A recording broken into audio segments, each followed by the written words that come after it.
Ramcharitmanas. Zoom करना है जी। रामचरितमानस के लेखक कौन है? तुलसीदास। गोस्वामी तुलसीदास। सजी लाना खा सब जाएगा समझ में आया। किस काल की कीर्ति है? किस काल की कीर्ति है? भक्ति काल। भक्ति काल की किस धारा की? का काव्य धारा। हाँ, राम भक्ति भक्ति। काल के राम भक्ति काव्य धारा की कीर्ति है। राम भक्त काल। कितने कांड हैं? 7 कितने हैं? 7 क्या बोल? 7 है। इसमें 7 कांडों का वर्णन हमें देखने को मिलता है। अयोध्या कांड, सुंदरकांड, लंका कांड। पहला कांड है बालकांड। बालकांड। दूसरा अयोध्या कांड। अयोध्या कांड। तीसरा कौन सा है? आर्यकांड। आर्यकांड। अरण्यकांड। अनन्यकांड है आर्यकांड। अरण्यकांड। साजी हिंदी कमजोर क्यों है? चौथा है किष्किंधाकांड। सुंदरकांड।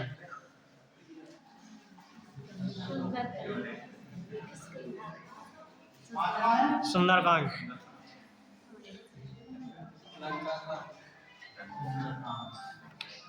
लंका कांड। सातवां है लंकाकांड। सातवां है उत्तरकांड। इनमें तो सही अच्छा, दुकान बालकांड है में क्या है? उनके जन्म बालकांड में क्या है? बाल का वर्णन मतलब जन्म।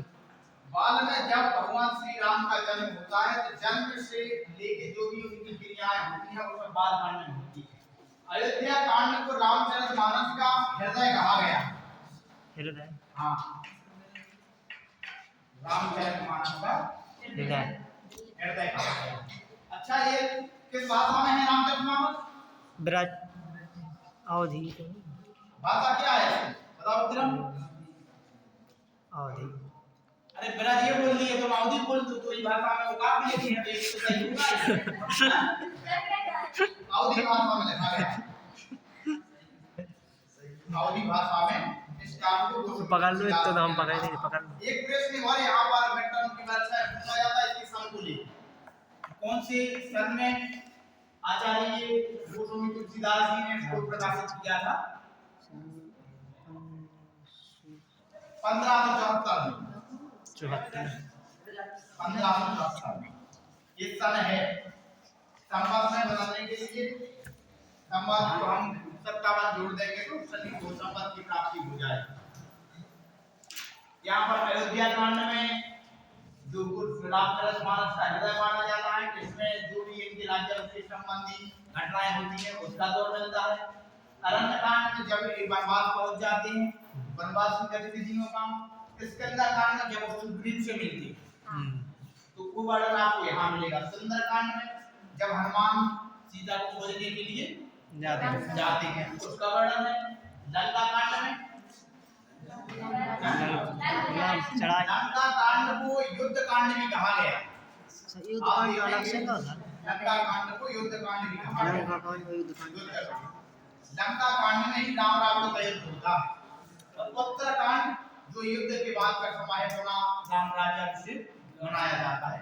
कुछ लेखकों ने एक और कांड की यहाँ पर चर्चा की है। सामान्यतः जितने भी कांड होते हैं तो रामचरितमानस में 7 ही कांड हमें देखने को मिलते हैं लेकिन कुछ लोग 8 कांड भी कहीं कहीं बता देते हैं जो लवकुश कांड।